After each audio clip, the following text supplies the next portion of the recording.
Paratmanamekam jagadbijamadyam niriham nirakaram onkar vedyam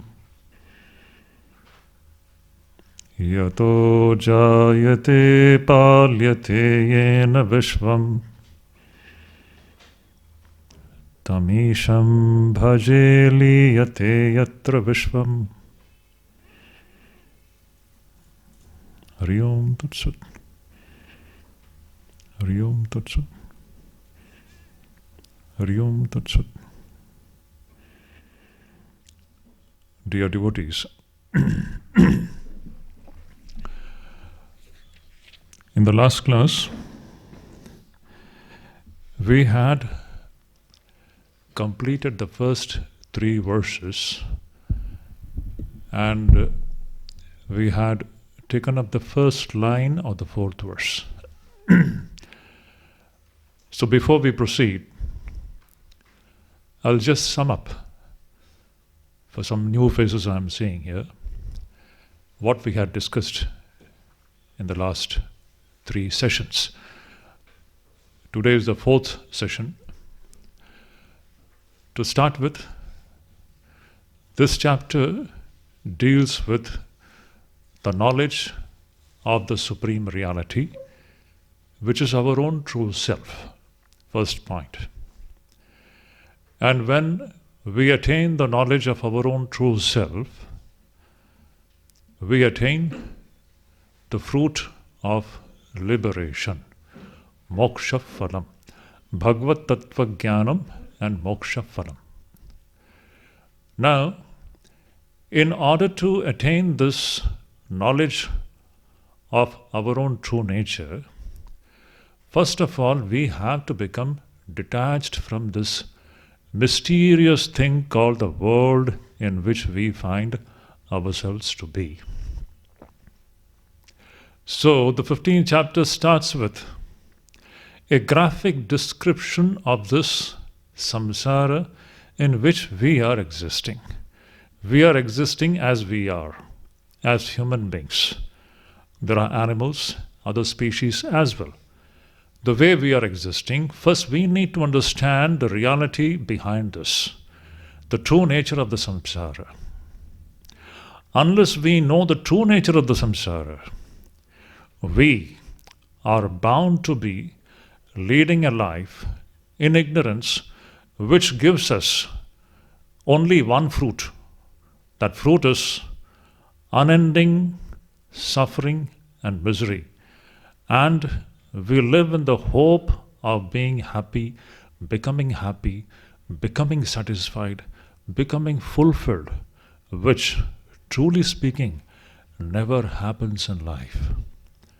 No matter what we have in this world, how much enjoyments we have in this world, whatever we earn in this world, you will see that in spite of all these things, the human being remains empty and dissatisfied and unfulfilled. That is the destiny of the human being in this samsara. Atripti. There is never tripti. Our thirst is never quenched. Why? Why our thirst is never quenched?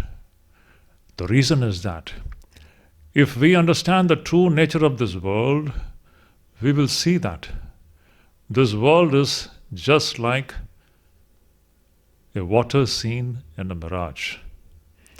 It is like Mrigatrishnika, Marichi Udaka Saman.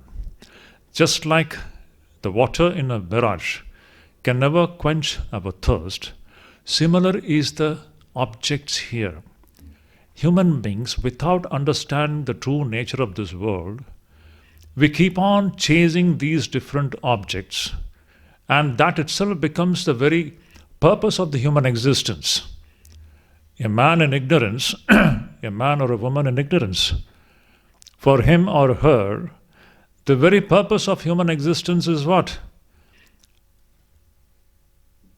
We want to become happy. We want to become satisfied and fulfilled.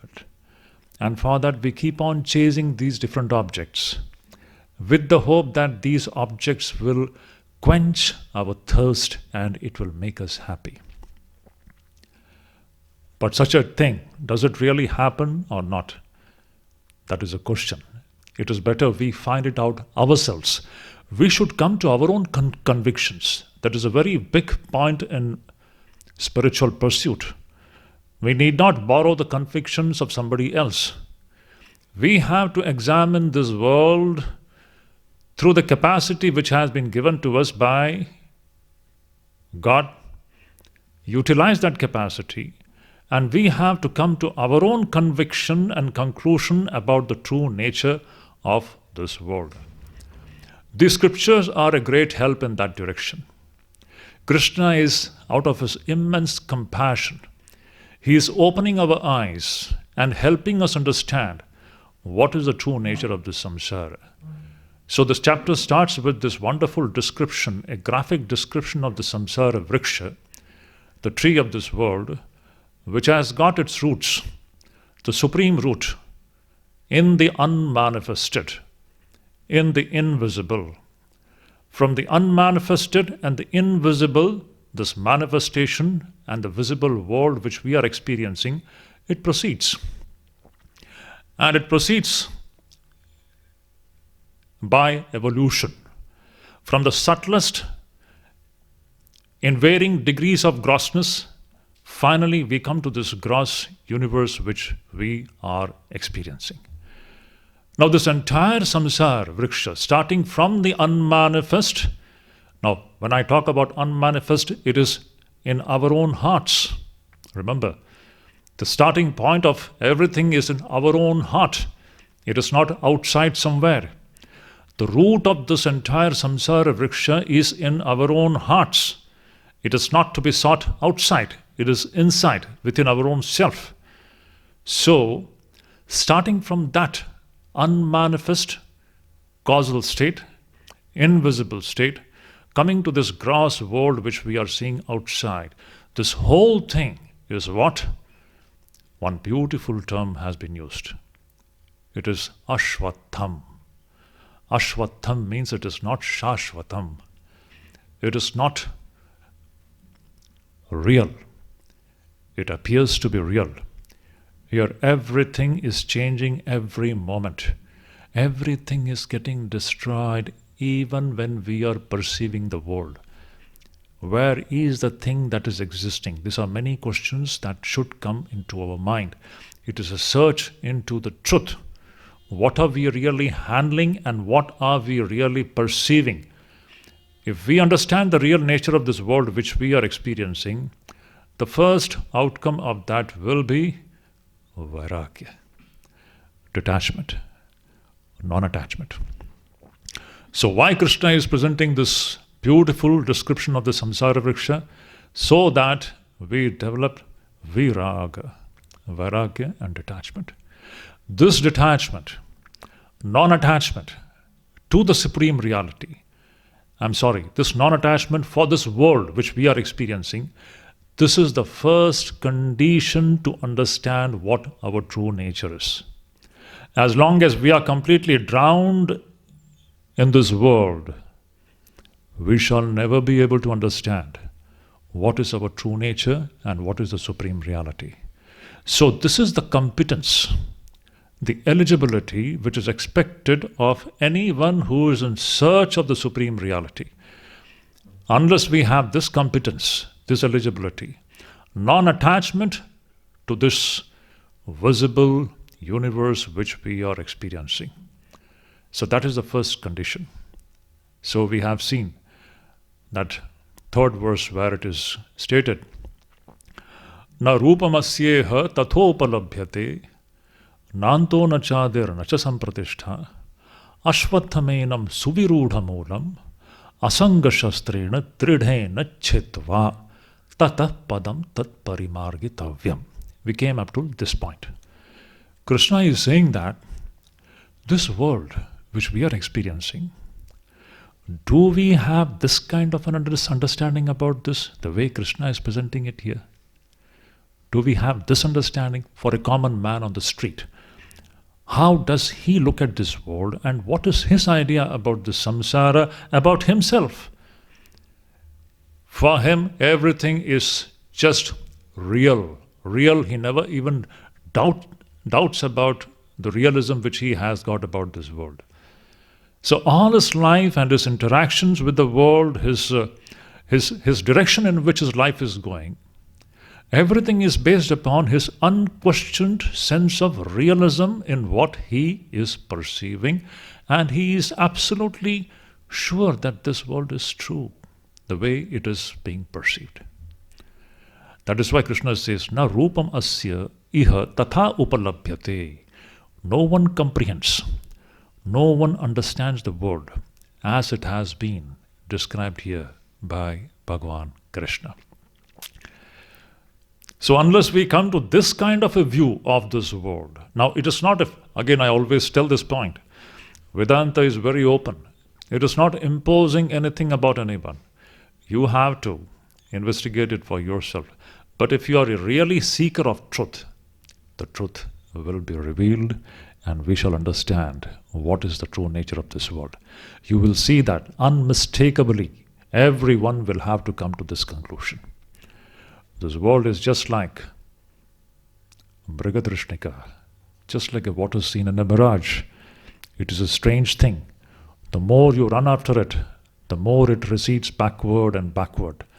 Never anything comes into our hands. The man, the baby who is born, right from the day it is born, its running starts. And it keeps on running and running and running, chasing one thing after the other, hoping against hope to become happy and fulfilled. It grows old, the body is broken, sense organs are gone. When we become old, we can't see, we can't hear, the limbs don't work, and yet the thirst in the heart doesn't come to an end. And the person dies, again to be born again. And the story continues and it is repeated, births after births after births. This is what beautifully Bhagavan Shankaracharya presents in his Bhajagovindam Stotram. What classical and marvelous presentation. He says, Dinamapi Rajani Sayam Brata Shishiravasanto Punarayat Kala Kridati Gachati Ayu Tadapina Munchati Ashavayu. How the wheel of time is moving from the day we were born until we come to the cremation ground. Kala Kridati Gachati Ayu, the lifespan is waning, and yet Tadapina Munchati Ashavayu, the thirst in the heart, every soul's heart is thirsty and thirsty, and this thirst is never going to be quenched. It is a challenge which Vedanta keeps before the entire world. This thirst cannot be quenched from things what we get in this world. It is impossible. So, if you come to this conclusion, the first outcome of this kind of an understanding of the true nature of this world will be a natural and spontaneous turning away, non-attachment. You're no more attached because you understand. Only what should I say? I should not use that word. Only an unwise person will be attached to the water seen in a mirage. Only an unwise person will be attached to the water seen in a mirage, not a wise person. Similarly, when this wisdom comes into our lives, the wisdom about the true nature of this world, the natural and spontaneous response to this kind of an understanding will be non-attachment. Just non-attachment, nothing else. Earlier we were drowned into this world, into the world of senses. What is this gross world? It is nothing but senses. What we are seeing through the small holes of the sense organs, that is what we call this world. We are drowned in that.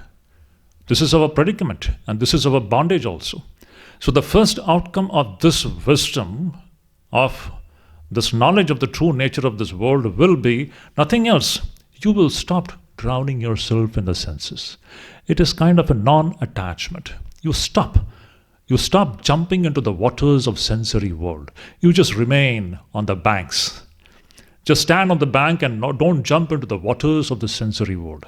This is the first natural response which anyone will have when he or she understands this world in this way as Vedanta presents. Just non-attachment, non-sticking to the world. So beautiful. Now, this is the first condition for a person who is seeking the supreme reality. Unless this condition is fulfilled, no one will be able to understand what is the true nature of the supreme reality. It is impossible. Now, that is a problem with the so-called scientists and physicists, because their whole investigation is in and through the sensory world, in which there is no place for vairagya. Without vairagya, drowned in the sensory world, they are searching for the supreme truth, which is never going to happen. Vairagya is the first condition. This non-attachment to the sensory world is the first condition if he or she or anyone has to experientially understand what is the true nature of the supreme reality, which we refer to as God or whatever you may call it. It doesn't matter what terms we use. So this is a very scientific kind of an investigation and an inquiry into what is true. What is true? What is true? That is the one search here. The Upanishads have got only one thing to look into. What is true? We want to know what is true. We don't want to be happy with what is appearing to be true. It is so beautiful investigation into what is Satyam, what is everlasting, what is unchanging, what is undying. No human being can be happy with things which disappear, which is today and which is not there tomorrow. Ashwatham.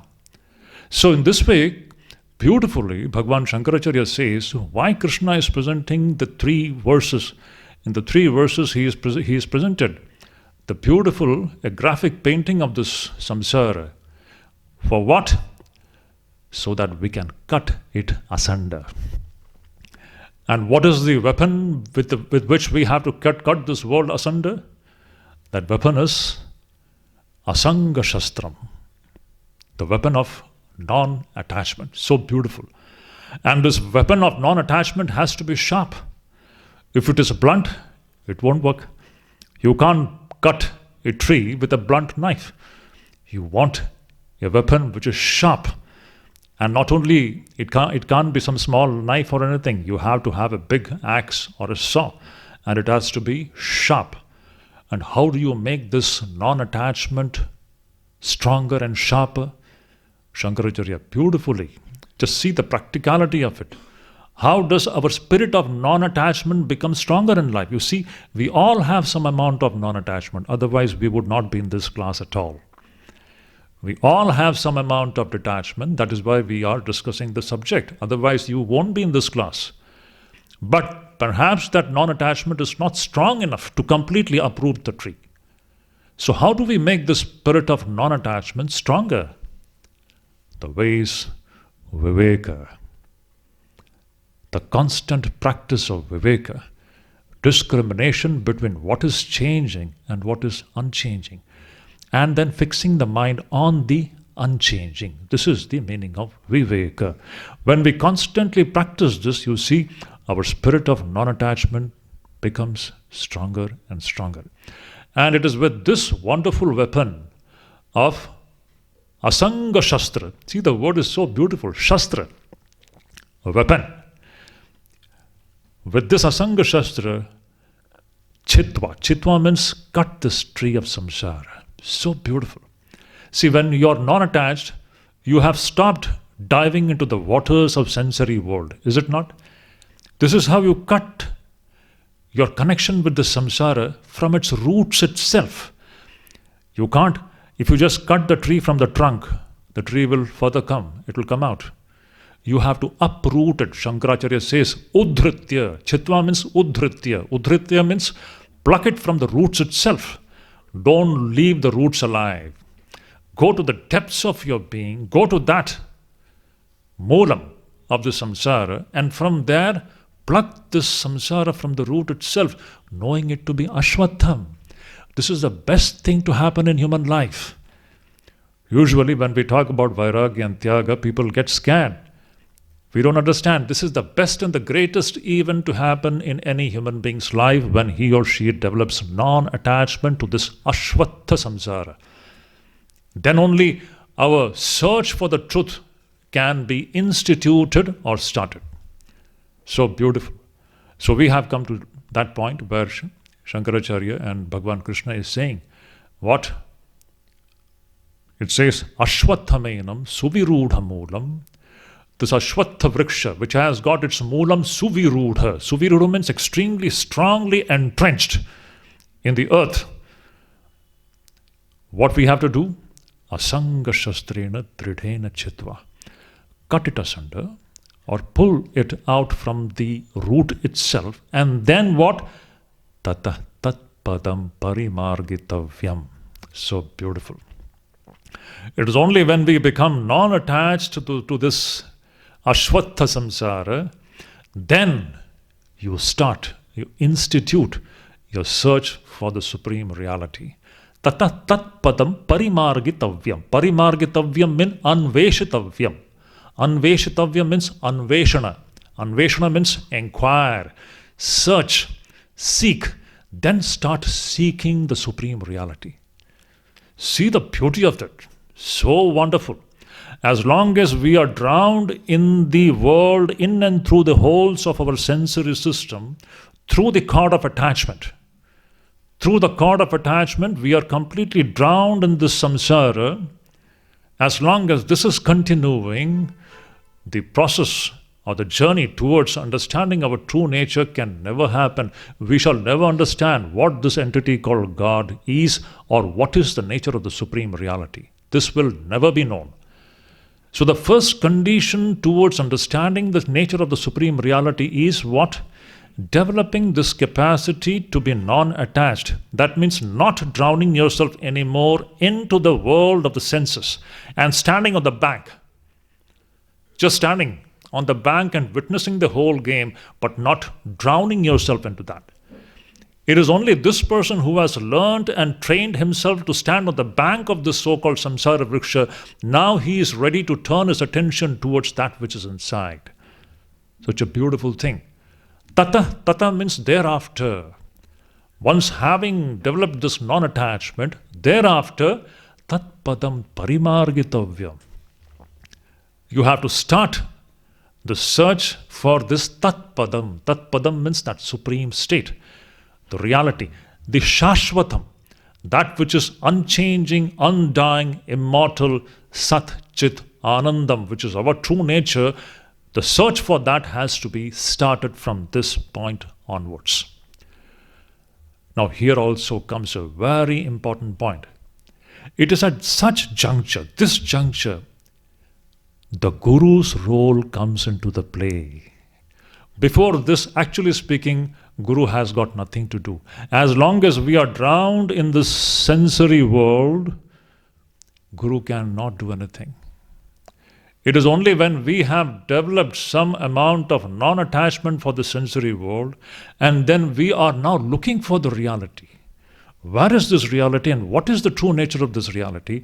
It is at this juncture, this wonderful entity called Guru comes into our life, and his role starts from this point onwards. Because now Guru is the person who will show us the way how to seek this supreme reality. Because this person is now ready for it. He is competent for it. He is eligible for it. So see, tata means thereafter. Thereafter means what after?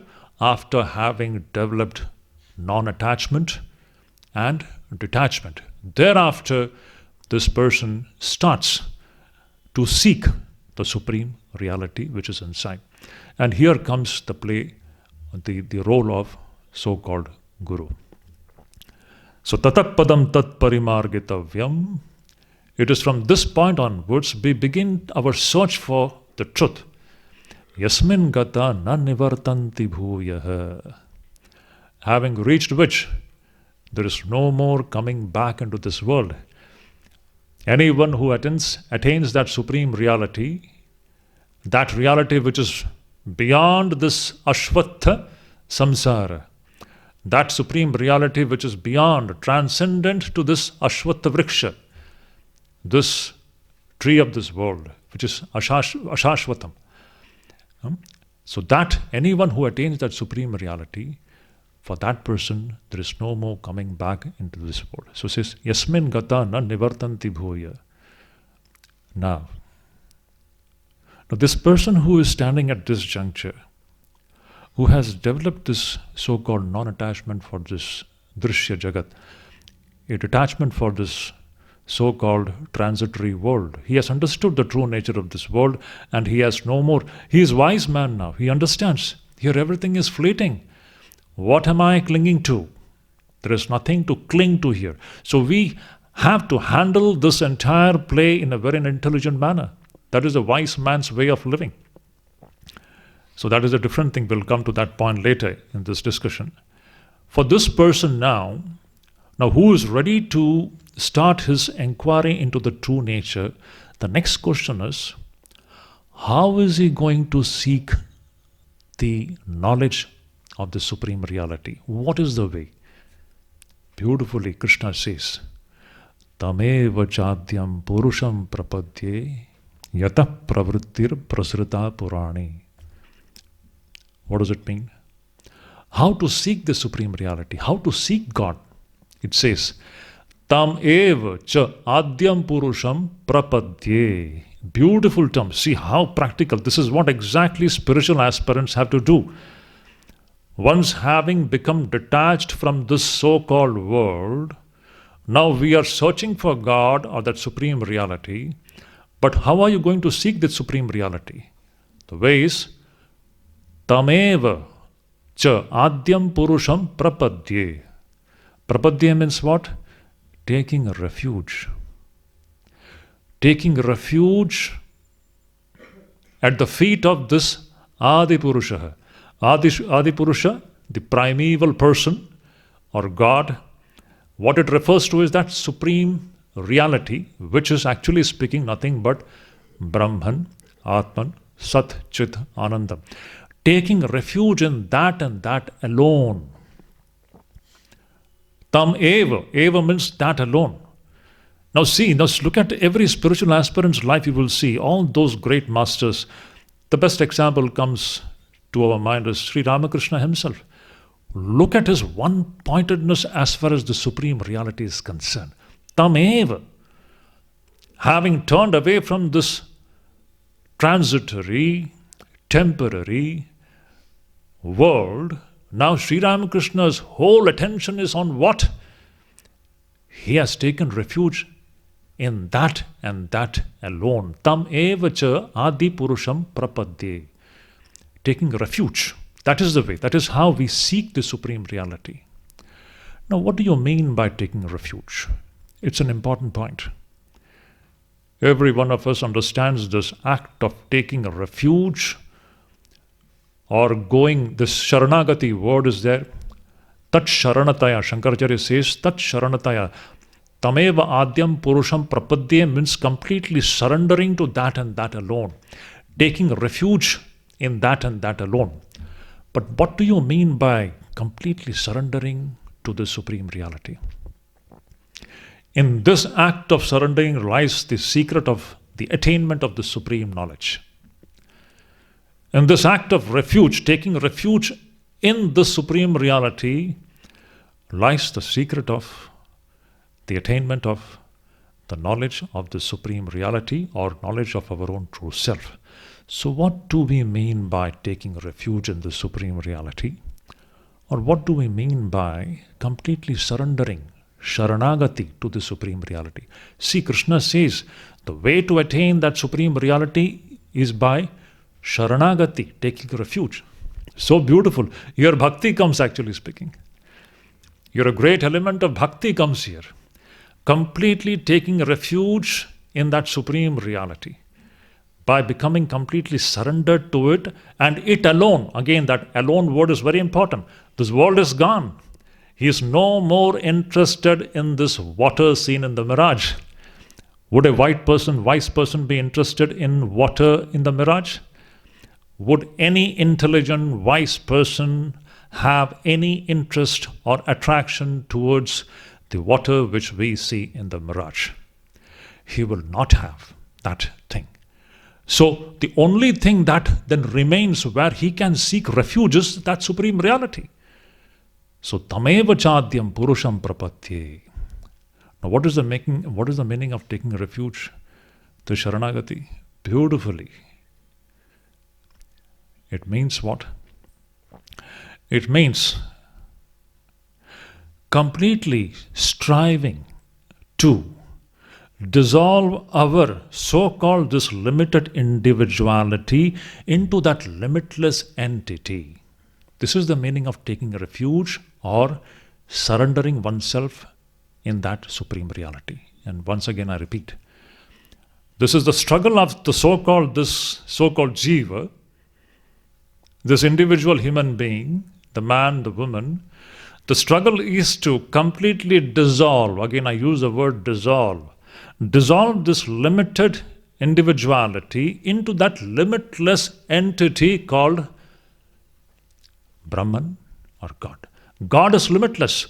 We have a limited individuality and identity. So taking refuge at the feet of God means it is a unbroken, unceasing, moment to moment struggle of this human being to dissolve his individuality, his small limited identity into that limitless entity called God or Brahman. So beautiful. This is how that supreme reality has to be sought. See, Krishna had said, Tata tat padam parimargitavyam. Parimargitavyam means anveshitavyam. Anveshitavyam means you have to seek, you have to search for the supreme reality. But how are you going to do that? The way to do that is by constantly striving to dissolve your small individuality and identity into that limitless entity called Brahman, Satchidananda Brahman. This is the way to gain the knowledge. Bhagavad Tattva Jnanam comes from this.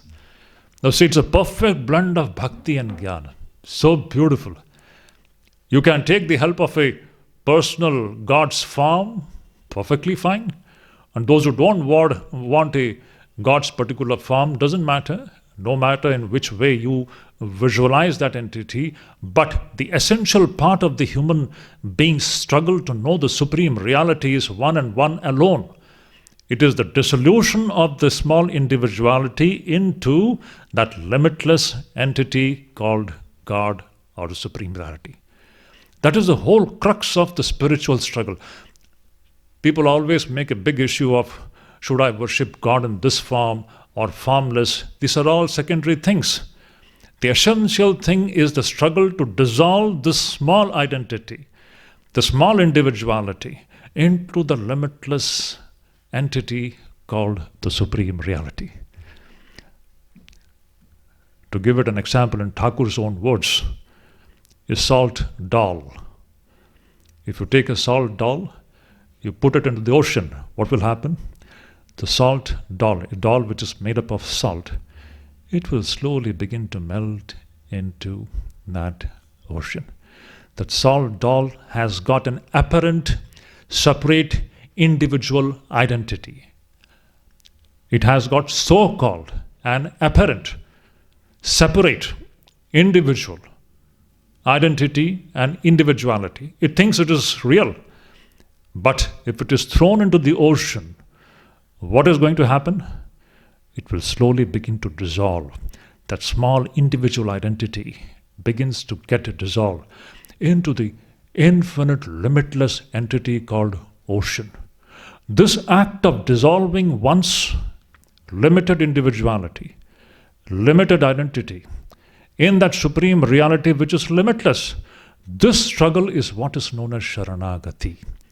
This struggle is what is known as taking refuge in that supreme reality.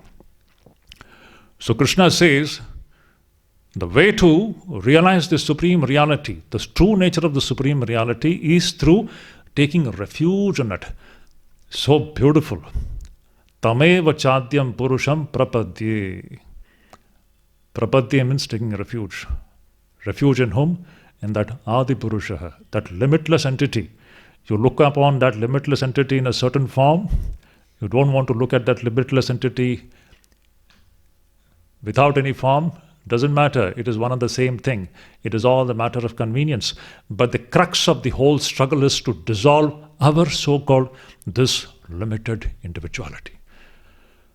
Because this is the biggest problem actually.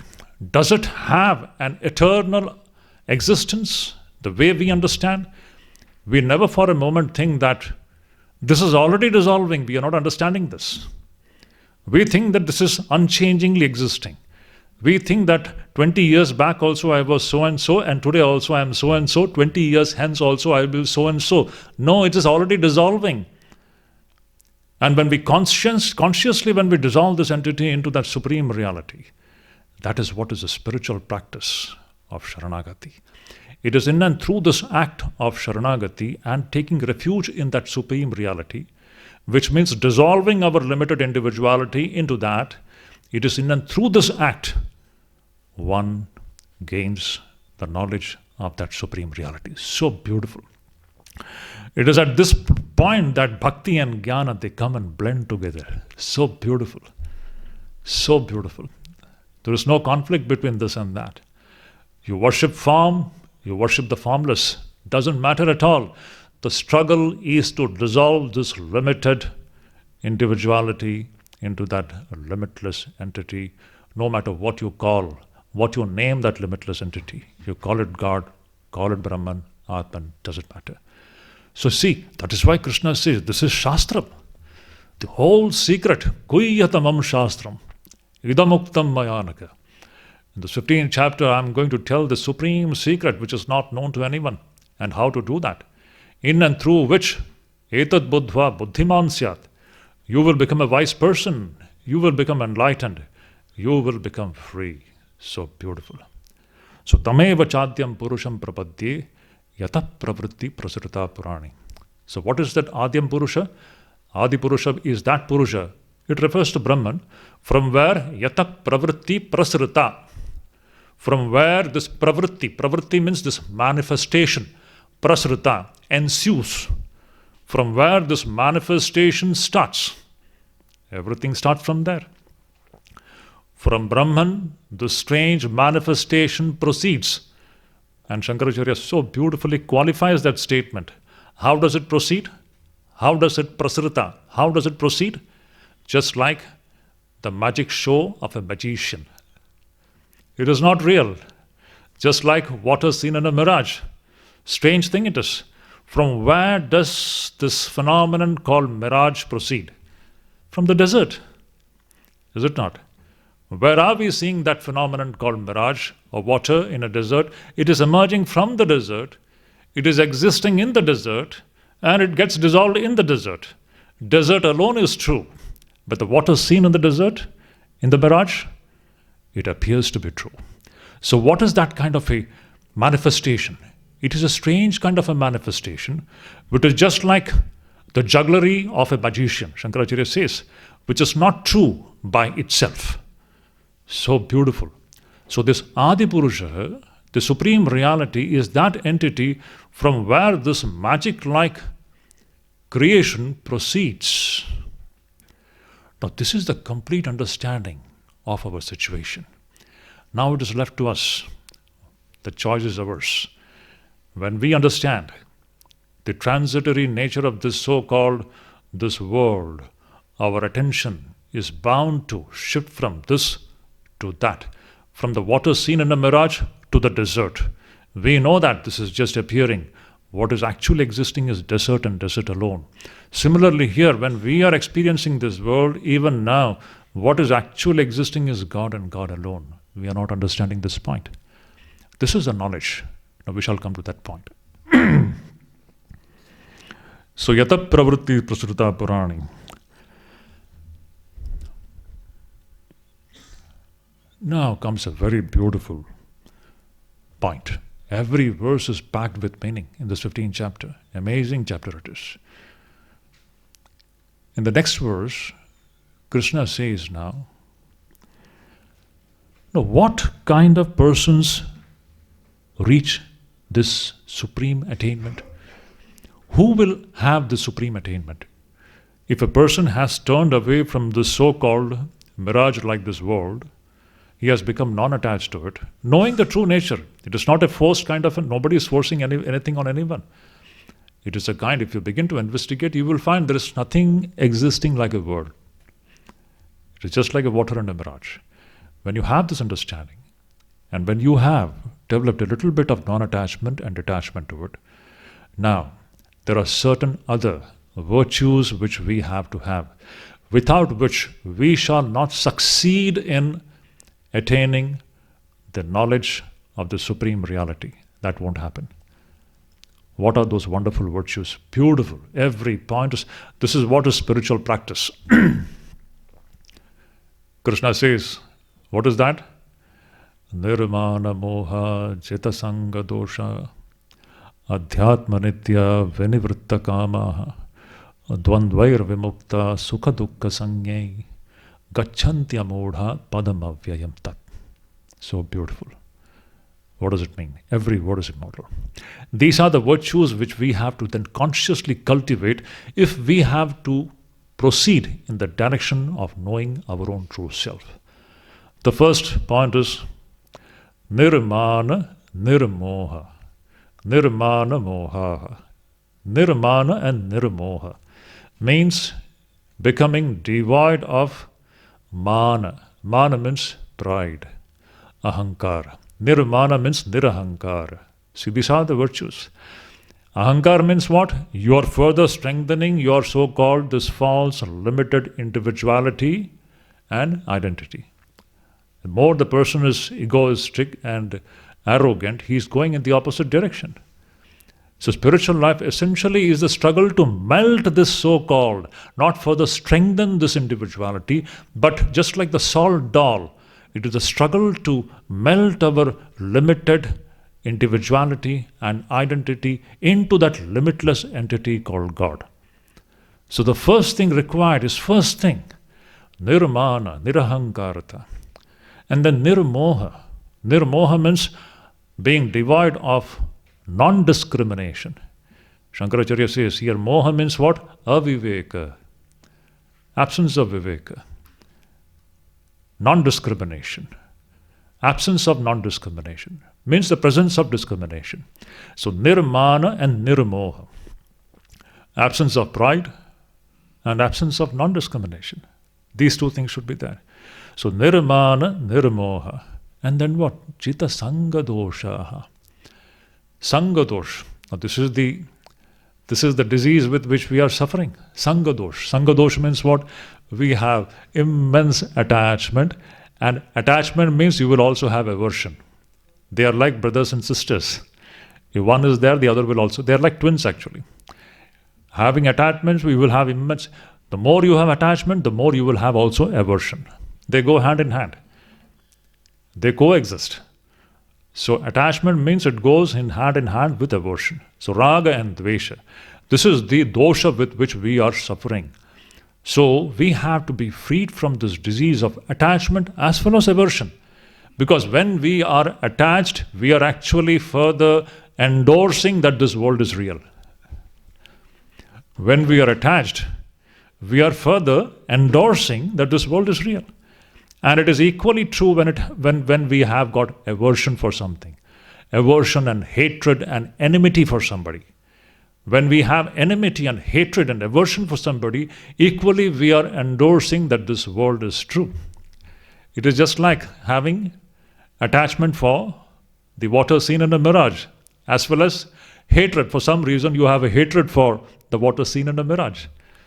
So when you're really having attachment and aversion for the water seen in a mirage, you're endorsing that is true. But if you are convinced that it is not true, you won't be able to have neither attachment and nor aversion. So jita sanga dosha, freed from attachment and aversion. So dirmana moha, jita sanga dosha. Third point is adhyatma nityaha. Now this person is, in an unbroken, unceasing way, he is engaged in the search of truth and truth alone. Adhyatma nityaha. Nitya means continuously, in an unbroken way, unceasingly. This person's only concern is what? There cannot be any other concern for this person.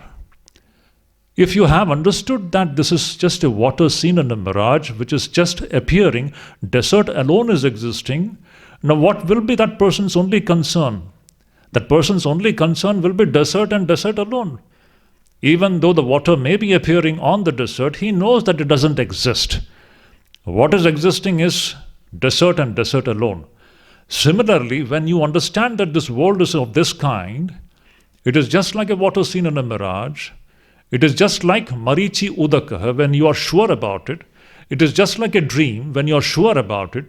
It is just like a city seen in the sky when you are sure about it. And when you are sure about it, that it is just like a dream. When you are sure about this world in this way, now what is left where you can fix your mind? You will become Adhyatma Nitya. Your mind will be then in an unbroken manner. It will be engaging itself in the supreme truth and supreme truth alone. And how will you do that? It is implied in this struggle to keep mind constantly on God and God alone. Technically speaking, in what it actually means is that person will be continuously engaged in Shravana, Manana and in Nididhyasana. That will be his only interest then. Constantly listening about that supreme reality, constantly ruminating and thinking about that supreme reality, and constantly struggling to keep his mind in that supreme reality. Now this is from Jnana point of view. From Bhakti point of view, beautiful that Bhakta's only one concern will be to repeat God's name unbrokenly. The mantra which that disciple receives from the Guru, that mantra is the bridge through which he can get connected to the supreme reality, that limitless entity. Japam, see, bhajanam, chanting, all those bhakti practices are meant for what? Adhyatma nityaha. Either you say Shravana, Mananam, Nididhyasanam from the Jnana point of view, or from the bhakti point of view, that person's now only one concern is to get connected with that Ishta or God in a certain form. By repeating that God's name, by singing the glories of that particular form. That is all the practice meant for getting in touch with this supreme reality. So beautiful. Now when the person's mind is so engaged in an unbroken manner, see, every word is important. Unbroken manner, nitya, nirantara, akhanda bhavena, when that person's mind is now engaged in the search of this truth, no matter by Jnana Marga or Bhakti Marga, it is all immaterial. It is essentially a search for the supreme truth. When that person's mind is now fully engaged in this, what will happen as a natural outcome of this is what? The natural outcome of this will be nivritta kama, vinivritta kama. Now, will there be any kamana, any desire in this person's mind? Where is the place for the desires to exist? He will become vinivritta kama. So beautiful. A person's mind which is unbroken way, in an unbroken manner, it is now directed towards that supreme reality. Where is the place for kamana of this jagat to exist? He becomes kamana shunya. Shankaracharya says that person's mind will be absolutely devoid of any desires for the things of the world. See, we are talking about a very high state of mind in which this great experience is waiting to come into our lives. These are the conditions to be fulfilled. So, nirmanam moha, jitasanga dosha, adhyatma nitya, vinivritta kama. So beautiful. Becoming devoid of ahankara, pride, becoming devoid of non-discrimination, then becoming free from the disease of raga and dvesha, then the mind becoming in an unbroken way, struggling to get connected with that supreme reality through Shravana, Manana, Nididhyasana, or through different practices of bhakti, like repeating God's name, mantra japam, everything. And when the mind is so engaged in an unbroken way to get in touch with the supreme reality, the natural outcome of that will be there is no more space for any desires to exist in that mind. That mind naturally becomes vinivritta kamaha, means completely becoming devoid of any desires for worldly things. Now see, the best example we have is Sri Ramakrishna. He would not be able to even pray anything of the world. When Naren came to Sri Ramakrishna to ask for some help, worldly help, he said, I can't pray that. Just see. Vinivritta kama. Because for that person, the world as it is existing for you and me, for that person, the world doesn't exist in that way. He cannot have any desires for this mithya jagat. A person who clearly understands this true nature of this world, that it is just like a water in a mirage, what he or she will have, can he or she will have any kind of desires for that? It is not possible. So, vinivritta kama. Then comes dvandvair vimuktaha sukha dukkha sanye. And when his state of mind is of this kind, where there is no more kama, no more kamanas, no more desires for the things of the world, what will happen is he will be devoid of the dualities of happiness and sorrow. Attachment for happiness and sorrow. This is another disease with which we all suffer from. We want to be happy, and all those so-called sensory things which appears to make us happy, we become attached to that. And we want to avoid sorrow, and all those things which goes into the making of our situation sorrowful, we have an aversion for those things. So this dvandva means this duality of happiness and misery in life, for which either we have attachment or we have aversion. For happiness we have attachment, and for misery we have aversion. This dvandva, now this person will become completely freed from this dvandva of attachment for happiness and aversion for misery. See, because he has understood the true nature of this world. He knows there is nothing called happiness here, and misery, we become miserable only because of our attachment to the things here. So he is freed from this disease of attachment, and because of that he is freed from the disease of so-called dvandva. Dvandvair vimuktaha. He becomes freed from this dvandva of happiness and misery and the resultant attachment and aversion for these two things. He becomes free from that. That means, see, this is a wonderful state of mind in which this person, no matter what happens in life, sometimes situations may be favorable and happiness comes, very fine. When happiness comes in his life, he is not elated or excited about that.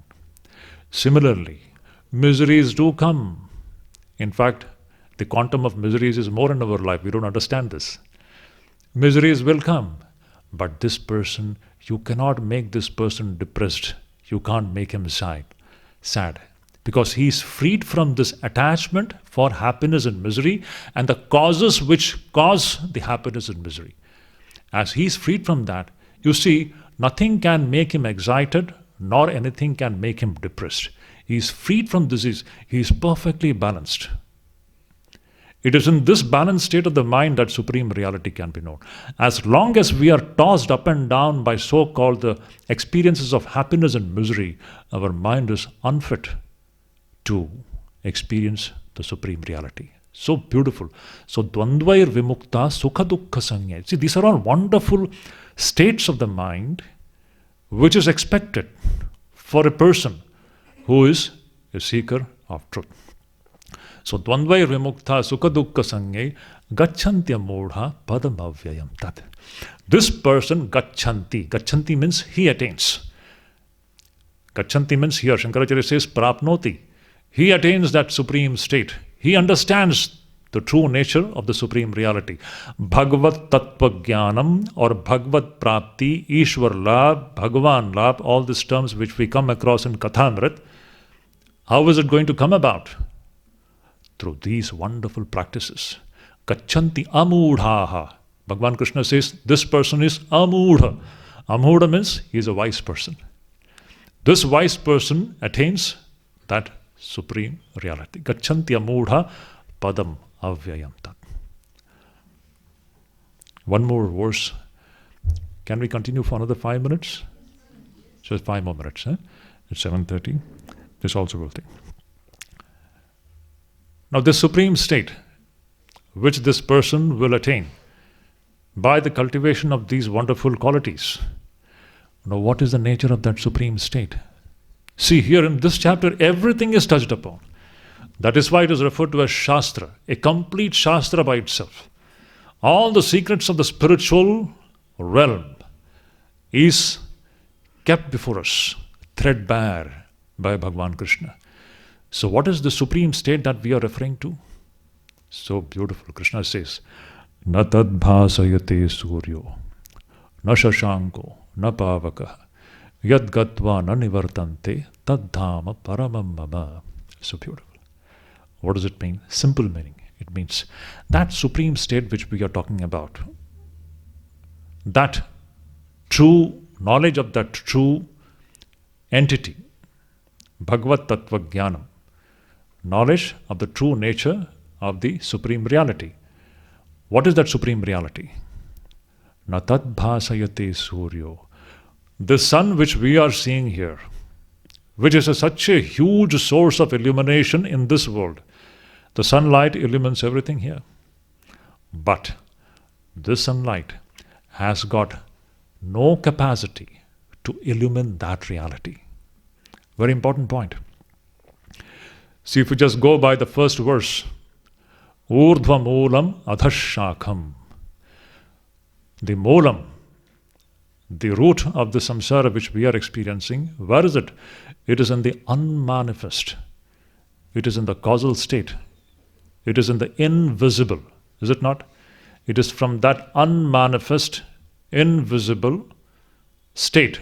This manifestation has come out in a series of evolution, in an evolutionary series in which the things become grosser and grosser and grosser, and finally we come to the grossest plane where we have the suns and moons and stars.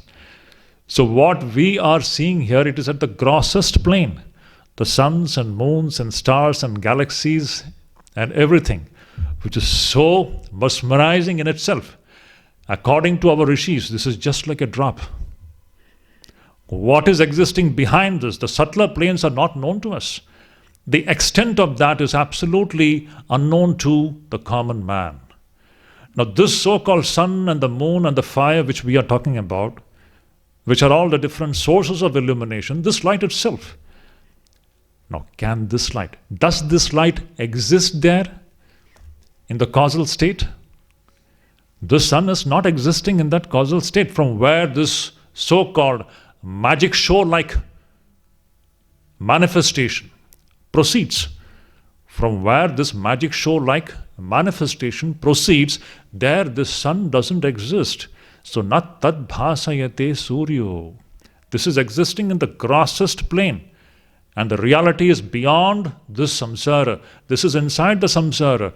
This so-called sun, which is inside the samsara, which is bhautika, which is material, this cannot illumine that supreme state. Na tad bhasayate suryo, na shashanko. Shashanka means moon. Na pavakaha. Pavaka means fire. In short, none of these gross sources of light can illumine that supreme reality. Na tad bhasayate suryo, na shashanko, na pavakaha, yad gatva na nivartante, tad dhama paramam mama. That dhama, that supreme abode, is that it is of this kind, where these gross sources of light cannot illuminate. In fact, it is in the light of that supreme reality that we are experiencing this gross world. We don't understand this point.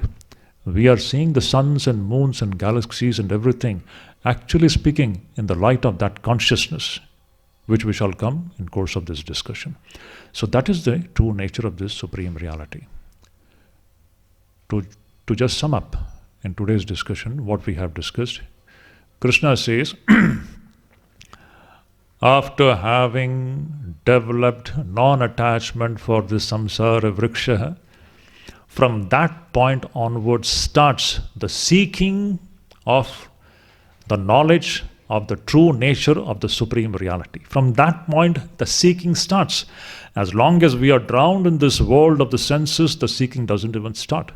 So only when we learn to stand on the bank of the so-called the samsara, from that point onwards, this man's struggle to know the true nature of the supreme reality begins. And when it begins, how to go ahead? By completely taking refuge in that supreme reality. And taking refuge in that supreme reality means it is a constant struggle of the human being to dissolve his limited individuality and identity into that limitless entity called God or Brahman or Atman, no matter what you say. And when you begin to do that, obviously the next certain virtues which are indispensable in this struggle is what? Nirmana. One has to be freed from arrogance and pride. Because to have arrogance and pride means we are further strengthening our false identity and individuality. So you have to become nirmana and nirmoha. Nirmoha means devoid of non-discrimination. And jitasanga dosha, freed from the disease of attachment and aversion. Then adhyatma nityaha, so beautiful, engaged in constant search of that supreme reality. In bhakti bhava or in jnana bhava, doesn't matter. What is God's form, God's no form, these are all actually vain discussions. The whole struggle is to dissolve this false individual identity, limited identity, into that limitless expanse of reality. That is the only experience. The genuine spiritual experience is only that and that alone. Rest we are just imagining and cooking up so many things in our mind. The main experience is only this much. In what way it comes doesn't matter. It is a struggle of the human being to dissolve his limited identity into that limitless expanse of supreme reality. So, adhyatma nityaha. So when we begin to do that, vinivritta kama, you become freed from all the kamanas. How can that mind which is continuously now struggling to dissolve itself in that supreme reality have any kamana for this world? Vinivritta kama and dvandvair vimukta sukha dukkha sanye. That person's mind becomes completely freed from the so-called dvandva, the dualities of happiness and sorrow. Now this is the kind of a person. Gachanti amudha. Gachanti means prapnoti. This amudha, this wise person attains that supreme state. Yad gatva na nivartanti bhuya. He won't. So what is that supreme state? Na tad bhasayate suryo, na shashanko, na pavakaha, yad gatva na nivartante tad dhama paramamama. That supreme state, what we call as God, it is that state, that supreme reality. It is that which cannot be illumined by the sun, nor by moon, nor by the so-called worldly fire, means none of these so-called different sources of light which we experience in this world. These lights cannot illumine. On the contrary, it is the light of God, light of consciousness, which illumines everything. Here also, how are we seeing these things? The real light is the Atma Jyoti. There is a whole section in Brihadaranyaka Upanishad, Atma Jyoti Brahman, so beautiful, so magnanimous. And Shankaracharya's commentary, that is simply brilliant. This Atma Jyoti Prakarana, so beautiful. It is in the light of Atman that we are experiencing everything. That is the real light. That light cannot be illumined by these lights. So, yad gatva na nivartante tad dhama paramamama. That is my supreme state. Let's stop.